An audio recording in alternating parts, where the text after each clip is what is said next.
Donc voilà, bonjour. Alors on va terminer la mécanique des solides. Donc on vient au problème, donc à la partie 1. Soit un système bimanivelle constitué par deux tiges S1 et S2 homogènes, rectilignes articulés en 1, en mouvement par rapport au repère absolu R et GK. Donc le solide S1 est constitué d'une tige OO1 rigide de longueur A tournant autour de l'axe Z, tout en restant dans le plan X ou Y. L'angle alpha est égal à OX OO1 varie en fonction du temps.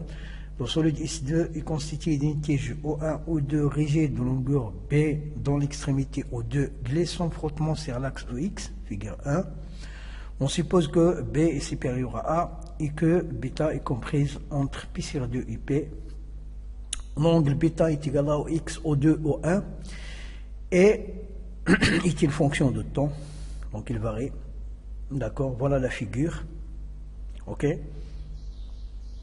Donc on va la reproduire dans notre espace de travail et on va entamer la première question, établir la relation entre alpha et bêta. D'accord, ok. Alors la relation entre alpha et bêta. Alors, ok, je vais prendre mon stylo. D'accord, ok. Alors, premièrement, donc, on va tracer la figure. Voilà. Et voilà. Voilà nos axes. Alors, ici, OO1.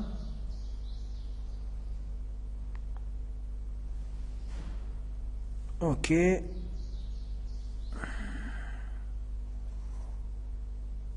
Ok.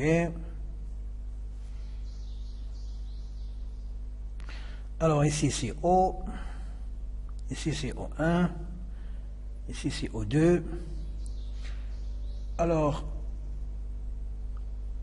Y, O, alpha, bêta, X. Ok.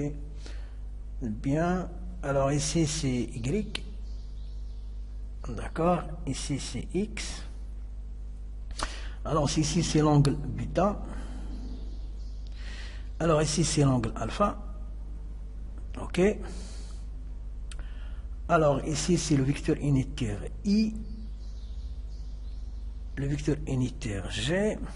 Alors qu'est-ce qu'on a encore? Alors si bêta ici cet angle là, alors son angle complémentaire c'est celui-là, c'est-à-dire pi moins bêta. Ok. Voilà. Avec bêta est une fonction de t et alpha aussi est une fonction de t. Voilà, donc il varie suivant le temps. La première question, exprimer, établir la relation entre alpha et bêta. Donc premièrement, la relation entre alpha et bêta. Ok. Alors donc c'est très simple, on va tout simplement utiliser la loi des sinus que nous avons étudiée au tronc commun. Voilà. Un petit rappel sur le beau vieux temps, bien sûr. Alors ici c'est A, ici c'est B, avec B supérieur à A bien sûr. Donc A sur A sinus pi moins bêta. Nous avons ici un triangle quelconque. Alors la loi des sinus nous dit que B aussi sur sinus de l'angle opposé, qui est alpha, sont égaux. Qui est égal à ça aussi. O2 sur le sinus de cet angle-là. Mais on n'en a pas besoin. Alors, or, sinus de P, si je trace mon cercle trigonométrique, alors, si je place bêta, voilà mon angle bêta, Ici, c'est pi moins bêta. C'est cet angle-là. Voilà, tout cet angle-là. Alors, on constate que le sinus de pi moins bêta et de bêta sont égaux. Du coup, on obtient que A fois sinus alpha est égal à B fois sinus bêta. Du coup, sinus bêta sera égal à A sur B fois sinus alpha. Et voilà la relation qui relie alpha et bêta. Très bien. Deuxième question. Exprimer le vecteur vitesse de rotation oméga de x2 par rapport à R en fonction de alpha et alpha point. Ok. C'est ce qu'on va faire. Voilà, déjà d'après la figure, alors O2 est un point, voilà, constamment collé à l'axe OX, ok. Donc, le vecteur de rotation oméga instantané, c'est bêta point. Suivant bien sûr K, suivant K, dans le sens trigonométrique, suivant K. Ok, ça c'est à partir de la figure. Donc, deuxièmement, bêta, le vecteur instantané oméga de S2 par rapport à R. Donc, est égal bien sûr à bêta, point suivant K. Ok, si je complète la base, c'est K. Ok. Alors maintenant, mais le problème c'est que on nous demande d'exprimer le vecteur vitesse oméga en fonction de alpha et de alpha point. Ok, donc on va exploiter la première relation que nous avons déduite de notre triangle, qui est bêta sinus bêta est égal à A sur B sinus alpha. Alors si je dérive des deux côtés, j'aurai bêta point. Alors une dérivée de sinus c'est cosinus, donc cosinus bêta est égal à A sur B alpha point sinus alpha. Très bien. Alors on y est presque. Alors ce qu'on va essayer déjà de faire, c'est de chercher d'exprimer cosinus bêta en fonction de alpha. Or, on sait que alors cosinus carré bêta plus sinus carré bêta est toujours égal à 1. Alors cela implique que cosinus bêta, ok, d'accord. Bien. Alors d'après cette égalité, sinus bêta, voilà, je l'ai exprimé en fonction de alpha, donc cosinus carré bêta est égal à quoi? Donc est égal à 1 plus, pardon. Ok, d'accord. Je vais faire passer le sinus carré bêta de l'autre côté. D'accord. Donc moins sinus carré bêta. Et le sinus carré bêta, je le remplacerai par sa valeur, c'est-à-dire en fonction de alpha, qui est A sur B au carré, d'accord, sinus carré alpha, sinus carré alpha. Ok.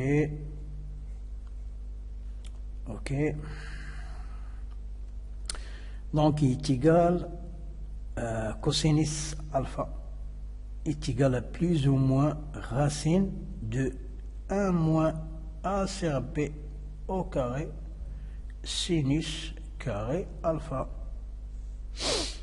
D'accord. Or, si je trace mon cercle trigonométrique, encore une fois, et si je prends en considération la condition qu'on impose sur bêta, c'est-à-dire elle est comprise entre pi sur 2 et pi, voilà, on s'aperçoit que le cosinus est négatif. Donc tous les angles du deuxième cadran, leur cosinus est négatif. Du coup, on va prendre la valeur négative. Ok? C'est-à-dire que cosinus alpha est égal à moins racine de 1 moins a sur b au carré sinus carré alpha. Ok, ok. Alors donc, il nous reste plus qu'à remplacer. Alors, donc, on s'aperçoit à partir de cette relation que bêta point est égal à alpha point a sur b sinus alpha sur cosinus bêta. C'est pas sinus. Alors ici, excusez-moi, j'ai commis une erreur. Bêta cosinus bêta est égal à a sur b. Alpha point, c'est pas sinus, mais c'est cosinus. Donc je vais rectifier mon erreur. Voilà. Excusez-moi, ce sont des choses qui peuvent arriver. Voilà. Surtout avec la fatigue. Cosinus bêta. Voilà, cosinus alpha, pardon. Surtout avec la fatigue. Voilà, je suis un peu fatigué. Cosinus alpha. Excusez-moi. Alors donc, avec l'autre. Voilà. Donc à partir de cette relation, bêta point est égal à alpha point a sur b sinus alpha sur, c'est pas sinus alpha. Alors donc ici aussi, donc je vais rectifier. Voilà, c'est, voilà, donc cosinus alpha sur cosinus bêta. D'accord? Alors, cosinus bêta, alors ici encore, voilà la fatigue. Encore une fois, c'est pas bêta, c'est pas alpha, mais c'est bêta. Je suis en train de calculer le cosinus de bêta. Bêta, s'il vous plaît. Voilà.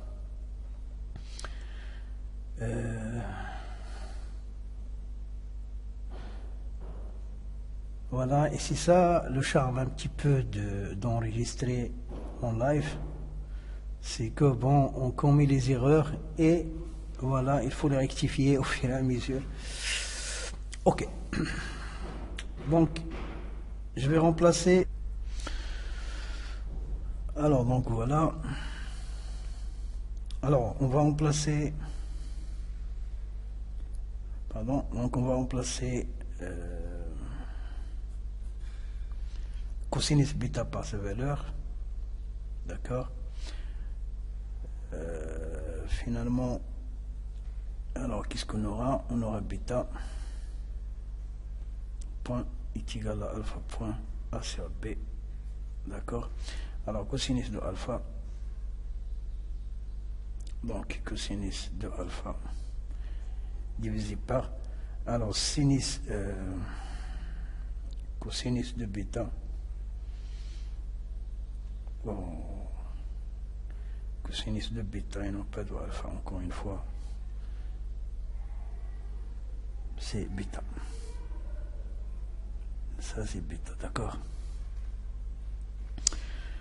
Ok, donc le signe moins, je vais le placer devant l'expression. Alors cosinus de bêta, donc c'est racine 1 moins a sur b au carré a sur b au carré. Ok, alors donc sinus alpha, sinus carré alpha, alors le tout sur la racine.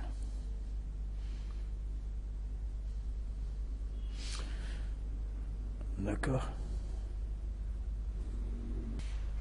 Alors donc voilà, maintenant finalement oméga de S2 par rapport à R est égal à bêta point K, donc est égal à moins alpha point, d'accord, A sur B, alors cosinus alpha sur racine de 1 moins A sur B au carré sinus carré alpha. Voilà, donc suivant cas. D'accord. Ok, alors maintenant on va passer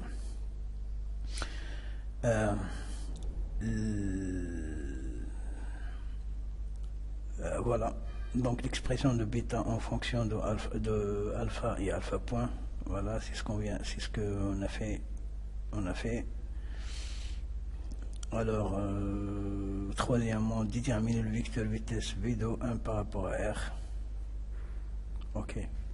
Alors, troisièmement, on nous demande de déterminer la vitesse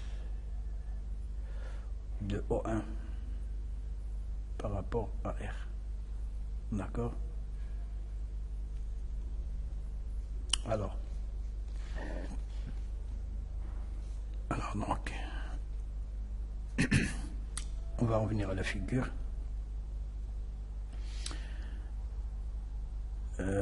Ok, donc on va revenir à la figure. Alors, donc V de O1, V de O1 par rapport à R, donc est égal à d sur dt de quoi? De l'origine des vecteurs, des repères absolus qui est R, donc c'est OO1. Voilà, donc OO1. Alors qui est égal, je vais exprimer OO1 de la base JK. Alors donc du coup OO1 est égal à un facteur, donc est égal à d sur dt. Donc d sur dt, d'accord, de A facteur de cosinus alpha.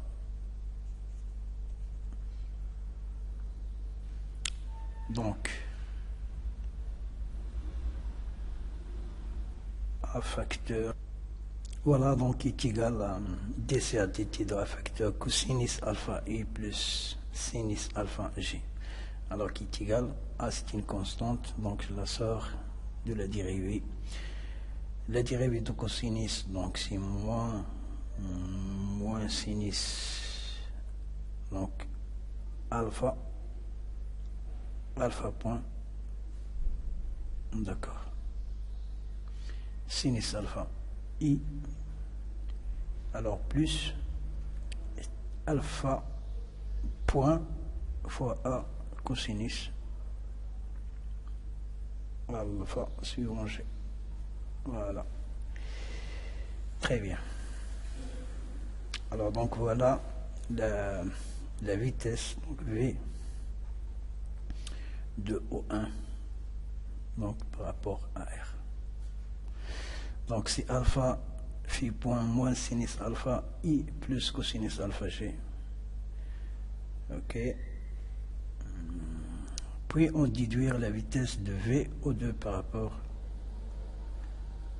Voilà, donc on va en déduire maintenant la vitesse de O2. Alors, donc la vitesse de O2. Donc V de O2 par rapport à R est égal à d sur dt de O2. O2, d'accord, par rapport à R, donc est égal à d sur dt de O1 plus d sur dt de O1 O2. Alors par rapport à R. Alors cette expression, on vient de la calculer, donc est égal OO1, donc on vient de la calculer, donc c'est celle-là. Donc A alpha point facteur de moins sinus alpha suivant I plus cosinus alpha suivant G. D'accord, plus Alors maintenant, on va s'occuper de cette partie. Pour cela, donc, on va revenir à notre figure encore une fois. Alors, où est-ce qu'il est la figure? Bien. Alors ici, donc voilà, la figure, elle est là. Donc, on va projeter. Donc, on va projeter O2, O1 sur la figure, donc sur les axes. Donc, O2, O1 est égal à quoi? Donc, est égal à moins B,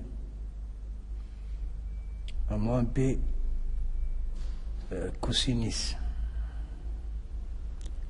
pi moins bêta plus B sinus pi moins bêta. Voilà. Donc, je vais projeter. Donc, si je projette sur l'axe des x, c'est le cos. Si je projette sur l'axe des y, c'est le sinus. Voilà. Alors, on va revenir à notre cercle trigonométrique pour déterminer certaines identités. Donc, alors sinus, alors ici c'est bêta. Alors cet angle-là, c'est pi moins bêta. Alors on s'aperçoit clairement que sinus bêta est égal à sinus pi moins bêta. Ok? Et que cosinus. Alors je vais l'écrire ici. Alors et que cosinus pi moins bêta est égal à moins cosinus bêta. Alors cosinus bêta, c'est cette distance-là. Cosinus pi moins bêta, c'est cette distance-là. Alors, même distance, mais signe opposé. D'accord? Donc voilà, on va injecter ces valeurs-là, on va en placer. Donc, qui est égal moins, donc c'est plus B cosinus bêta. Alors, donc voilà. Donc, O2, O1, c'est B cosinus bêta suivant I plus P sinus bêta suivant G. Alors, nous, on veut O1, O2. Donc, E1, O2 serait tout simplement égal à moins O2, O1. Donc, il est égal à moins B, facteur de cosinus bêta suivant I plus sinus bêta suivant G. Ok. Alors, si on dérive, donc on va dériver des sur dt de O1, O2 par rapport à R. Donc, il est égal à quoi? Donc, moins B, c'est une constante. Voilà. Alors, cosinus, alors bêta point. Facteur, cosinus, une dérivée de cosinus, c'est moins sinus. Bêta suivant I. Plus, alors bêta, je l'ai sorti. Alors, cosinus bêta suivant G. Très bien. Donc voilà. Donc je vais recopier. Donc la dérivée de O1, O2 par rapport à R, c'est moins B, bêta facteur de moins sinus bêta I plus cosinus bêta G. Voilà, donc on va l'écrire. Donc c'est pas plus, mais c'est moins. Ok, donc moins B bêta point facteur de moins sinus bêta suivant I plus cosinus bêta G. Ok.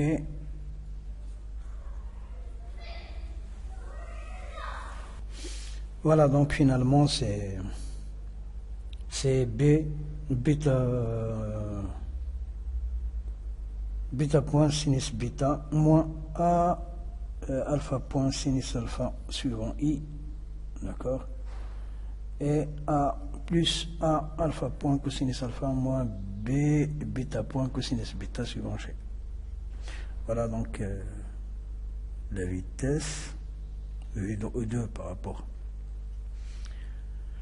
Alors déterminer et on déduit à la vitesse de V de O2 par rapport. Voilà, donc il nous reste une seule question. D'accord? Calculer V de P par rapport à R. Voilà. Et calculer les coordonnées du point P qui a une vitesse instantanée nulle. Voilà, c'est... Ok.